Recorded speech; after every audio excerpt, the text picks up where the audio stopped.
জয় Jagannath. Republic বাংলায় আপনাদের সবাইকে আরও একবার স্বাগত। বাংলার প্রাইম টাইম নিয়ে আমি ঈশান দেব রয়েছি আপনাদের সঙ্গে, আমার সঙ্গে রয়েছে বিশাখাও।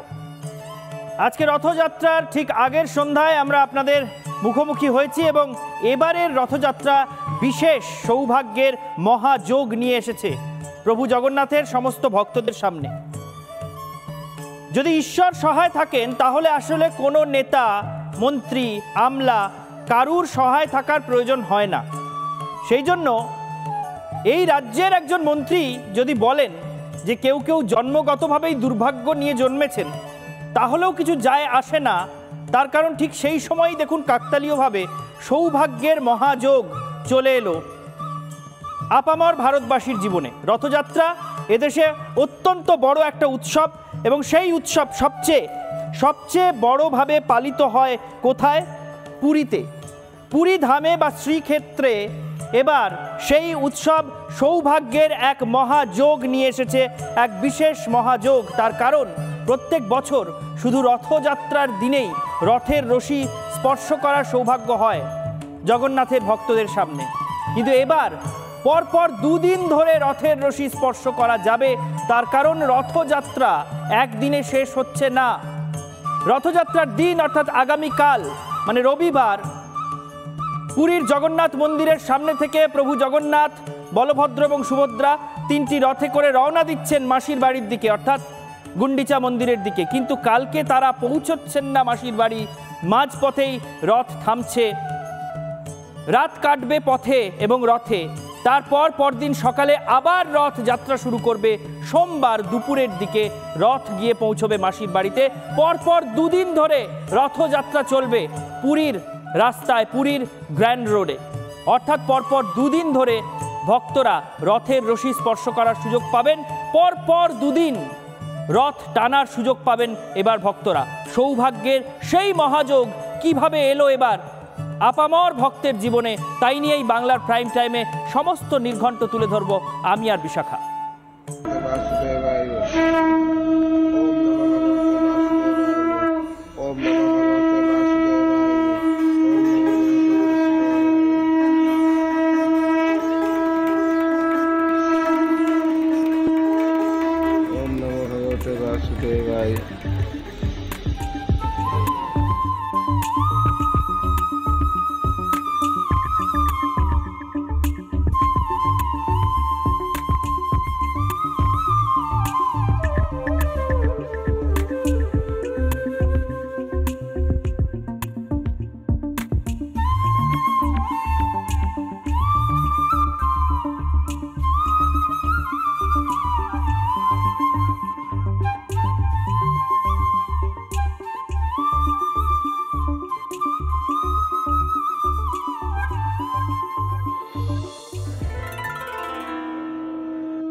রথযাত্রা লোকারণ্য মহা ধুমধাম, ভক্তেরা লুটায় পথে করিছে প্রণাম।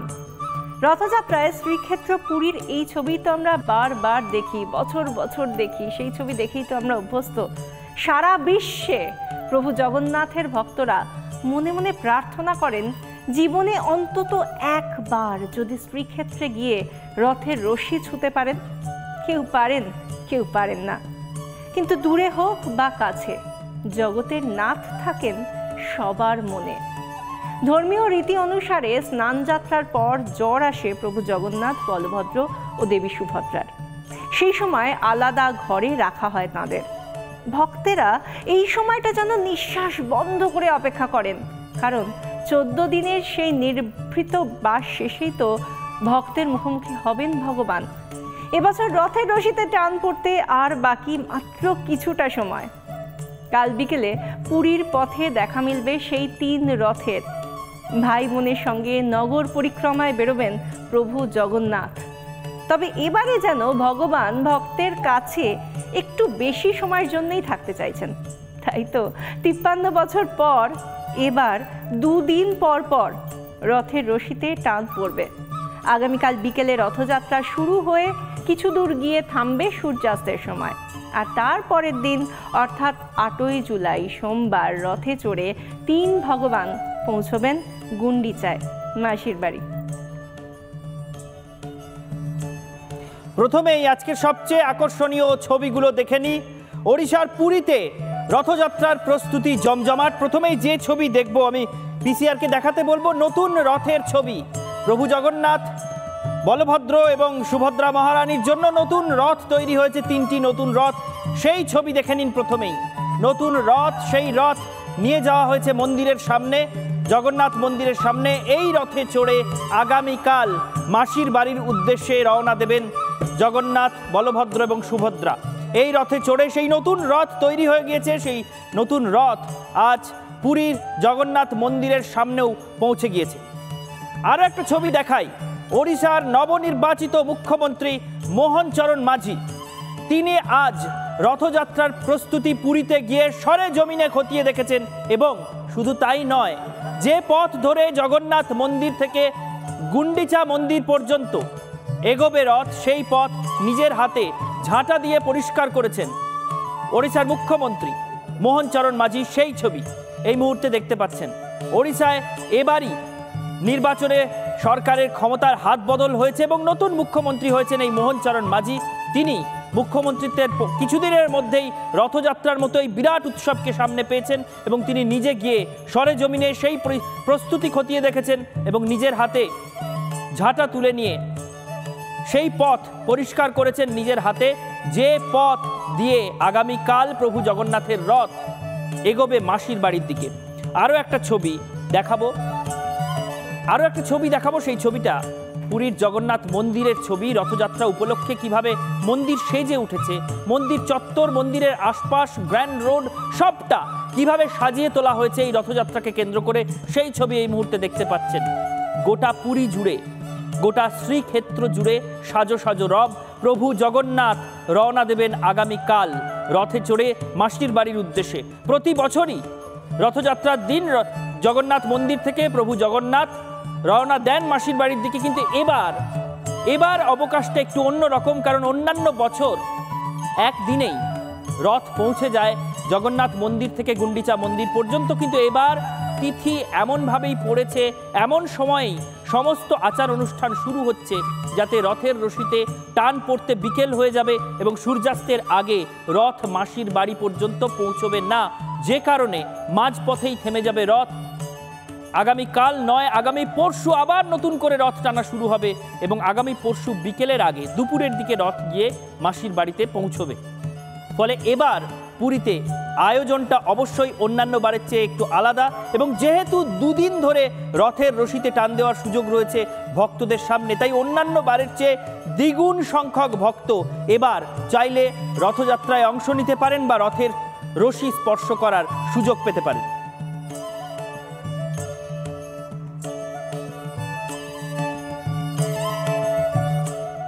তাঁর দৃষ্টি সর্বত্র, জগতের নাথ সদা জাগ্রত। বিগ্রহের ওই কালো দুটো চোখ আমাদের ভয়মুক্ত করে। মনে হয় যাই হয়ে যাক, প্রভু জগন্নাথ আছেন, সব ঠিক হয়ে যাবে। কিন্তু স্নান যাত্রার পর ভগবানের জ্বর, নিভৃত যাপন, তাতে কি ভগবানের চোখেও একটু ক্লান্তির ছাপ পড়ে? রথযাত্রার আগের দিন প্রত্যেক বছর নেত্রোৎসব পালিত হয়। এই আচারের সময় দেবতাদের চোখ নতুন করে আঁকা হয়। নেত্র উন্মিলন উৎসব যেন দেবতার জাগরণকে সূচিত করে।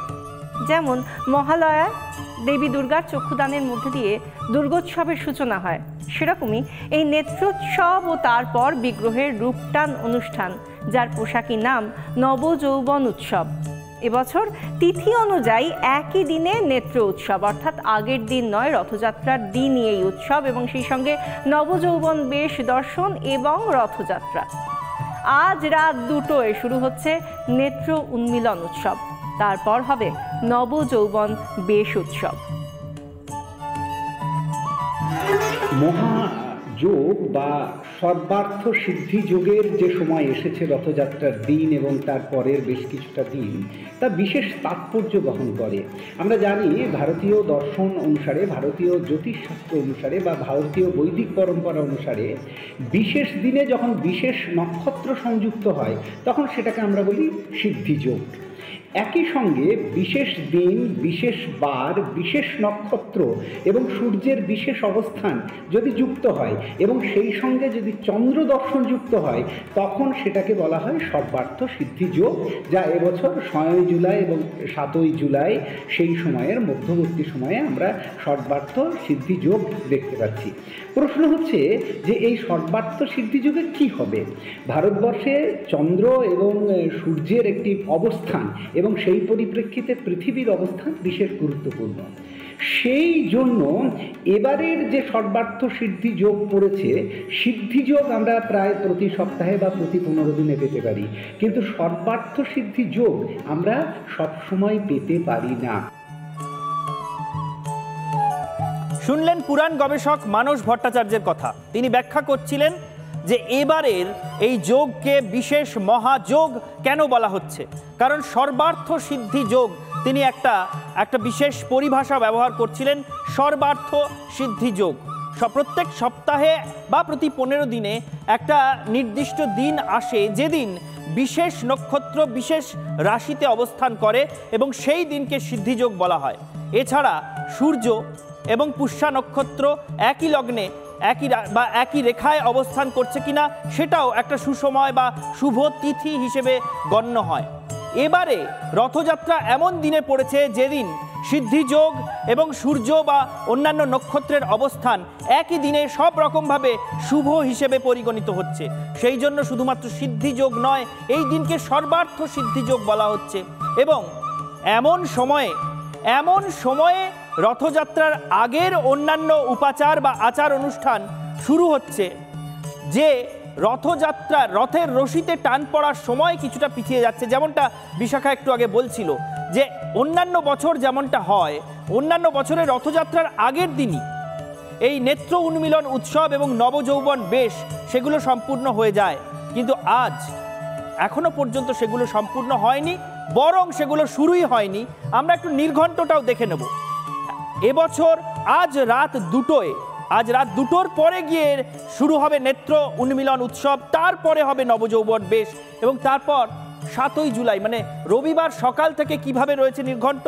রবিবার সকাল 11টা নাগাদ রথ প্রতিষ্ঠা করা হবে। আজ একটু আগে ছবি দেখাচ্ছিলাম যে রথগুলিকে জগন্নাথ মন্দিরের সামনে এনে রাখা হয়েছে, সেই রথ প্রতিষ্ঠা করা হবে সকাল 11টায়। তারপর দুপুর 1টা 10 মিনিটে পহণ্ডি বিজয়, অর্থাৎ মন্দির থেকে প্রভু জগন্নাথ, সুভদ্রা মহারানী এবং বলভদ্রের যে বিগ্রহ সেগুলোকে রথ পর্যন্ত নিয়ে আসা হয় যে প্রক্রিয়ায়, তাকে বলা হয় পহণ্ডি বিজয়। এবং মন্দির থেকে রথ পর্যন্ত পৌঁছতে কিন্তু প্রায় 2-2.5 ঘন্টার একটা প্রক্রিয়া রয়েছে। বিকেল 4টে নাগাদ ছেঁড়া পহরা, অর্থাৎ পুরীর রাজা তিনি এসে সোনার ঝাড়ু দিয়ে পথ পরিষ্কার করবেন। আজকে ওড়িশার মুখ্যমন্ত্রী পথ পরিষ্কার করলেন, কিন্তু কালকে পুরীর রাজা এসে পথ পরিষ্কার করবেন সোনার ঝাড়ু দিয়ে। সেই ছেঁড়া পহরার পর বিকেল 4:40 শুরু হবে রথযাত্রা। সেই পরম শুভক্ষণ, সেই পরম মাহেন্দ্রক্ষণ যখন প্রভু জগন্নাথ তার রথে চড়ে রওনা দেবেন মাসির বাড়ির উদ্দেশ্যে, ভক্তকুল যখন 3টি রথের রশিতে টান দেবেন, সেটা বিকেল 4:40। কিন্তু শাস্ত্র মতে সূর্যাস্তের পর আর কোনো শুভ কাজ হয় না। সেই জন্য বিকেল 4:40 যখন রথের চাকা গড়াতে শুরু করবে, তারপরে সূর্যাস্তের আর খুব বেশিক্ষণ বাকি থাকবে না। বিকেল 5টা, 5:30 বা সন্ধে 6টার মধ্যে সমুদ্র সৈকতে যখন সূর্য ডুবতে দেখা যাবে, যেখানে রথ থাকবে সেখানেই থেমে যাবে রথের চাকা। প্রভু জগন্নাথ, প্রভু বলভদ্র এবং সুভদ্রা মহারানী রাত কাটাবেন রথেই এবং পুরীর পথেই। ভক্তকুল, দৈতাপতিরা, পুরোহিতরা প্রত্যেকে জেগে থাকবেন রথগুলিকে ঘিরে। পরদিন সকালে আবার নতুন করে পুজো হবে, পরদিন সকালবেলা আবার নতুন করে ভোগ হবে এবং তারপর আবার রথ যাত্রা শুরু করবে গুন্ডিচা মন্দিরের দিকে, অর্থাৎ মাসির বাড়ির দিকে। এবং সোমবার দুপুরের পরে রথ গিয়ে পৌঁছবে মাসির বাড়িতে, অর্থাৎ 2 দিন ধরে রথযাত্রা। তাই তো বিশাখা? একদমই তাই। তুমি যে সূচিটা আমাদের জানালে দর্শকদের নিশ্চয়ই খুব ভালো লাগবে এটা জেনে যে সুবর্ণ সুযোগ তাদের জন্য একদিকে কোথাও হয়তো তারা ভাবছেন যে কিছু হয়তো তারা ভাবতে পারেন যে তাদের জন্য কোথাও গিয়ে তারা হয়তো একটু হতাশ, কারণ যেভাবে তারা নেত্র উন্মিলন উৎসবটা দেখার জন্য হয়তো রথের আগের দিন পুরীতে গিয়ে শ্রীক্ষেত্রে তারা থাকেন বা নবযৌবন বেশ দেখতে চান, তারা এটা এবছর সম্ভব হচ্ছে না, কারণ রাত দুটোয় যেরকমটা ঈশান বললেন যে রাত দুটোর সময় আজ সেটা হচ্ছে, সেই উৎসব হচ্ছে, এবং যেহেতু তিথি অনুযায়ী একই দিনে 3টে উৎসব পড়ে গিয়েছে সেই জন্য রথযাত্রাটাও এই একই তিথিতে হচ্ছে, অর্থাৎ আজ রাত দুটোর পর নেত্র উন্মিলন, তারপর নবযৌবন বেশ, এবং তারপর আগামীকাল বিকেলে শুরু হচ্ছে রথযাত্রা, যেটা কিনা সূর্যাস্ত পর্যন্ত, সূর্যাস্তের সময় পর্যন্ত যতদূর যাচ্ছে, তারপর সেখানে গিয়ে থেমে গিয়ে সোমবার মানুষের জন্য আরও একবার সুযোগ করে দিচ্ছেন প্রভু জগন্নাথ, যাতে আরও একবার তারা রথের রশিতে টান দিতে পারেন পুরীতে। কিন্তু এ রাজ্যে কি হচ্ছে? এ রাজ্যেও কি একই ছবি? না, এ রাজ্যে কিন্তু আমরা দেখতে পাচ্ছি ইসকন, কলকাতা ইসকনের মন্দির হোক বা আমরা যদি মাহেশের কথা বলি, সেখানেও আজকে রথের ঠিক আগের দিন, রথযাত্রার আগের দিন যেরকমভাবে প্রত্যেক বছর নেত্র উন্মিলন উৎসব হয়, যেরকমভাবে নবযৌবন বেশ উৎসব হয়, সেটাই পালন করা হচ্ছে ঠিক সেভাবে, অর্থাৎ আজ এই দুটো উৎসব করা হয়েছে। আর আগামীকাল রথযাত্রার যে মূল রথযাত্রা তা শুরু হবে, অর্থাৎ পুরীতে গিয়ে একেবারে তিথি অনুযায়ী যেমন যেমন নিয়ম সেই অনুযায়ী হচ্ছে 53 বছর পর যে সুযোগটা পাচ্ছেন ভক্তরা, যাতে তারা পরপর দুদিন রথের রশিতে টান দিতে পারবেন। কিন্তু তারা কোথাও গিয়ে হয়তো ভাবতে পারেন যে যদি আমরা নবযৌবন বেশ বা সেই সঙ্গে যদি নেত্র উন্মিলনটা দেখতে পেতাম উৎসব, তাহলে হয়তো ভালো হতো, কিন্তু সেটা হচ্ছে না। আর সেই সঙ্গে রথের রশিতে পরপর দুদিন টান দিতে পারছেন। কিন্তু ইসকন আর মাহেশের জন্য যদি বলি, তাহলে ইসকন আর মাহেশে, বিশেষ করে মাহেশ, আমরা জানি এত বছরের পুরনো যে ঐতিহ্য মেনে রথের রশিতে টান দেওয়া হয় রথযাত্রায়, সেখানে কিন্তু প্রত্যেক বছর আমরা জানি রথযাত্রার আগের দিন যেরকমভাবে নবযৌবন বেশ এবং সেই সঙ্গে নেত্র উন্মিলন উৎসব পালিত হয়, এবারেও ঠিক সেই রকমভাবেই পালিত হচ্ছে রথের আগের দিন, অর্থাৎ আজকে সেই উৎসব পালিত হয়েছে। এবং আগামীকাল রথযাত্রা, যেরকম মূল পর্বের অনুষ্ঠান যদি বলা হয় রথযাত্রা, যেখানে আমরা জানি যে যতটা দূরত্ব যাওয়া হয় রথ নিয়ে, 3 ভগবান যেভাবে যান শহরের রাস্তা পরিক্রমা করেন, ঠিক সেরকমভাবেই মাহেশে এবং কলকাতা ইসকনে তারা যাবেন। এবং সেই দিক থেকে একদিকে পুরীতে যারা রয়েছেন তাদের জন্য সুবর্ণ সুযোগ 53 বছর পর, আর কলকাতায় যারা রথযাত্রা দেখছেন কলকাতা ইসকনের বা মাহেশে গিয়ে যারা দেখতে চাইছেন তাদের জন্য আজকের জন্য তার যেরকম রীতি মেনে হয়ে থাকে সেই অনুষ্ঠানও হয়েছে, আবার কাল তো অবশ্যই রথযাত্রাও রয়েছে। পুরীতে দুদিন ধরে রথের রশিতে টান পড়বে, পুরীর রাস্তায় দুদিন ধরে রথের চাকা গড়াবে। কিন্তু একই সঙ্গে মায়াপুরে, এই রাজ্যের মায়াপুরে যেমন ইসকনের রথের রশিতে টান পড়বে, কলকাতার বুকে ইসকনের রথের রশিতে টান পড়বে। শয়ে শয়ে বছরের প্রাচীন রথযাত্রা মাহেশ, সেই মাহেশেও রথের রশিতে টান পড়বে। তার আগে সেখানে পরিস্থিতি কি বিশাখার সঙ্গে দেখলেন, সেখানে কিন্তু ইতিমধ্যেই নেত্র উন্মিলন উৎসব বা নবযৌবন বেশ এই পর্বগুলোর সমাধা করে ফেলা হয়েছে। তিথির একটু আগেই হয়তো দৌড়তে হচ্ছে ইসকনকে বা মাহেশের মন্দিরকে, তার কারণ এখানে দুদিন ধরে রথযাত্রা উৎসব পালন করা বা এখানে রাস্তায় দুদিন ধরে রথ গড়াবে সেই পরিস্থিতির ব্যবস্থা করা বা বন্দোবস্ত করা কিছুটা সমস্যার। আমরা এই বিষয়ে কথা বলেছিলাম কলকাতা ইসকনের উপাধ্যক্ষ রাধারমন দাসজির সঙ্গে। তিনি কি বলছেন যে পুরীতে রথযাত্রা দুদিন ধরে হলেও ইসকনে বা মাহেশে বা মায়াপুরে কেন একদিনেই পুরোটা সম্পূর্ণ করতে হচ্ছে, এখানেও কেন দুদিন ধরে নয়? রাধারমন দাসজি কি বলছেন শুনবো। ধাম আছে, ওখান থেকেই রথযাত্রা উৎসব শুরু হয়েছে, মহাধাম জগন্নাথপুরী ধাম। তো ওখানে সবথেকে ভালো জিনিস কি পুরো পুরী যেখান থেকে জগন্নাথ মন্দির থেকে মাসি বাড়ি ভগবান যান, পুরো রাস্তাটাই is dedicated to the temple. তো ওখানে পুরো ওটা যে সিটি, যেটা মন্দির থেকে যেটা শহরটা হয়েছে, ওটা জগন্নাথকে নিয়েই হয়েছে। তো ওখানে লোক দে নো, কিন্তু কলকাতায় আমরা জানি কি আমাদের আলাদা আলাদা রুটে হয়ে যেতে হয়, অনেকবার অনেক রুটে ওয়ান ওয়ে আছে, অনেক লোক অসুস্থ হতে পারে, তাহলে অ্যাম্বুলেন্সের এরকম সিটি হয়ে গেছে। তো অনেকবার পুরীর মতন করা সম্ভব নেই কি আমরা থেমে যাব। যদি আমাদের রাত কোথায় থেমে যায় তাহলে অনেক লোককেই অসুবিধা হবে। আর ভগবান তো সবাই সো সেই জন্য so what ever city administration সঙ্গে যেটা আমরা পারমিশন যেরকম পাচ্ছি ওই রকম সবার আনন্দ, এটা আনন্দের উৎসব আছে, সবাই পার্টিসিপেট করছে। ঈশান, সবসময় আমরা ভগবানকে কাছে পেতে চাই, এটাই আমাদের হয়তো বলা যায়, এটা আমরা সবাই চাই, এই ইচ্ছেটা সবার। আর সেই ইচ্ছের মধ্যে দিয়ে কেউ আমরা পাই, কেউ পাই না, কিন্তু ভগবান কিন্তু আমাদের সামনে প্রকট হন, তাও আবার রথে চড়ে একেবারে নগর পরিক্রমায় বেরোন তিনি, যেরকমটা আমরা দেখতে পাই প্রত্যেক বছর। আগামীকালও দেখব প্রভু জগন্নাথ, বলভদ্র এবং সুভদ্রা রানীকে একই সঙ্গে 3টি রথকে আমরা দেখতে পাবো, এবং সেই সঙ্গে এই মহাযজ্ঞ তো অবশ্যই রয়েছে। অবশ্যই সেই মহাযজ্ঞ তো অবশ্যই রয়েছে। এবং যে কথা তুমি বলছিলে বিশাখা, যে ভগবান এই দিন একেবারে ভক্তের সামনে চলে আসেন, ভক্তের নাগালের মধ্যে চলে আসেন, মন্দির ছেড়ে তিনি রাজপথে নেমে আসেন, ভক্তের সঙ্গে একেবারে একাত্ম হন। এবং শুধু তাই নয়, এবার যে মহাযজ্ঞের কথা আমরা বারবার বলছি, এটা পরম সৌভাগ্য, না হলে এই মহাযজ্ঞ আসে না।